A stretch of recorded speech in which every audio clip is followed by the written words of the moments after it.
Welcome to Webline. ईनान कहता है कि आप अपनी बॉडी का पार्ट उसे क्यों दे रहे हैं, फिर आप हेल्थी नहीं रहेंगे एंड मैं ऐसा बिल्कुल भी नहीं होने दूंगा। मॉली चिंग कहता है कि तुम नहीं चाह रहे हो तो कोई बात नहीं, मैं ही चला जाता हूँ। ईनान कहता है कि रुकिए। तो मॉली चिंग कहता है कि जिया का मेरे जाने के बाद ख्याल रखना। ईनान कहता है कि मिस्टर मो, आप क्या जिया से सच में प्यार करने लगे हो कि आप उसके लिए ये कदम भी उठाने को तैयार हो गए। मॉली चिंग कहता है कि तुम कुछ ज़्यादा ही सोच रहे हो। जिया से मैंने वादा किया था तो बस मैं उस वादे को पूरा करने के लिए जा रहा हूँ। एक असली मर्द होने के नाते मुझे ये करना चाहिए, वरना मुझे खुद पर ही शर्म आएगी। कुछ दिनों के बाद जिया की नींद खुलती है। चंगयू उसके पास था तो वो उसे कहती है कि चंगयू, रुवान तुम लोग कब आए? तो चंगयू कहता है कि मम्मी को किसी का कॉल आया था एंड उसे तुम्हारी कंडीशन के बारे में पता लगा तो हम तुम्हें देखने के लिए यहाँ पर आ गए। वैसे जिया, अब क्या तुम्हें अच्छा लग रहा है? जिया कहती है कि हाँ, मैं तो बिल्कुल ठीक ठाक हूँ। रुवान उसे कहती है कि तुम क्या सच में ठीक हो? जिया कहती है कि हाँ, तुम देख ही सकती हो। पर अचानक से ही जिया को उल्टियाँ आने लगती है। आगे वो लोग डॉक्टर को दिखाने के लिए जाते हैं। डॉक्टर उससे पूछती है कि तुम्हारे पीरियड कब से नहीं आए? तो जिया कहती है कि पिछले 2 महीने से। तो डॉक्टर कहती है कि शायद तुम प्रेग्नेंट हो सकती हो, तुम्हें एक बार चेक कर लेना चाहिए। आगे जिया अपना प्रेगनेंसी टेस्ट देती है एंड उसे पता लगता है कि वो सच में प्रेग्नेंट है। चंगयू कहता है कि जिया के पेट के अंदर बेबी है। तो रुवान कहती है कि चंगयू, इसके बारे में तुम किसी को भी नहीं बताओगे, चंगलिन को भी नहीं। चंगयू पूछता है कि वो क्यों? तो रुवान कहती है कि जैसा मैं कहती हूँ वैसा ही करो, ज्यादा सवाल मत पूछो। जिया तो इस प्रेगनेंसी के कारण बहुत ही ज्यादा उदास हो गई थी। रुवान उससे पूछती है कि अब तुम क्या करना चाहती हो? वो कहती है कि कुछ भी ठीक तरीके से नहीं जा रहा।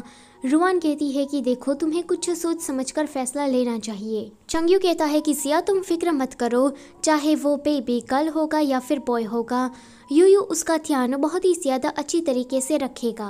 और मैंने सुना है कि प्रेगनेंसी बहुत ही ज्यादा हार्ड होती है, तो जिया मैं तुम्हारा साथ दूंगा। रुवान कहती है कि यहीं पर ही आराम करो, मैं तुम्हारे लिए कुछ खाने को लेकर आती हूँ। तो चंगयू कहता है कि आप चाहिए, मैं जिया का ध्यान रखता हूँ।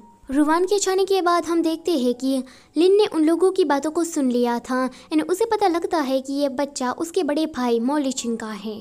वो जिया से बात किए बिना ही वहाँ से चला जाता है। यहाँ पर मॉली चिंग की ट्रांसप्लांट सर्जरी हो गई थी। ईनान कहता है कि 3 दिन हो गए पर मिस्टर मो को अभी तक होश क्यों नहीं आया। तभी ही मॉली चिंग को होश आ जाता है। ईनान डॉक्टर को बुलाता है तो डॉक्टर वहाँ पर आ जाते हैं। डॉक्टर कहते हैं कि मिस्टर मो की हालत अब ठीक है। ये सुनकर ईनान को थोड़ी राहत महसूस होती है। मॉली चिंग डॉक्टर से पूछता है कि जिया के डैड अब कैसे हैं।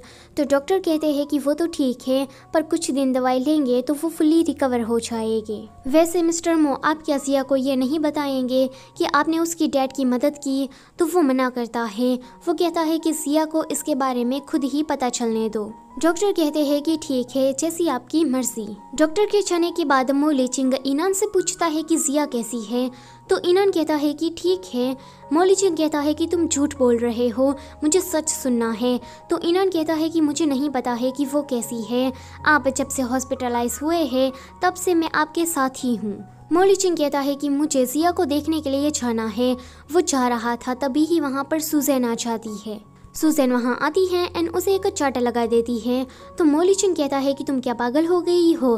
तो वो कहती है कि हाँ, मैं हो गई हूँ पागल। वैसे मुझे कोई फ़र्क तो नहीं पड़ना चाहिए पर फिर भी मुझे फ़र्क पड़ रहा है। तुमने अपनी किडनी किसी और को दे दी एंड वो भी उस जिया के डैड को। तुम्हें ये क्यों नहीं दिख रहा कि मैं तुम्हारी तरफ कितनी काइंड हूँ?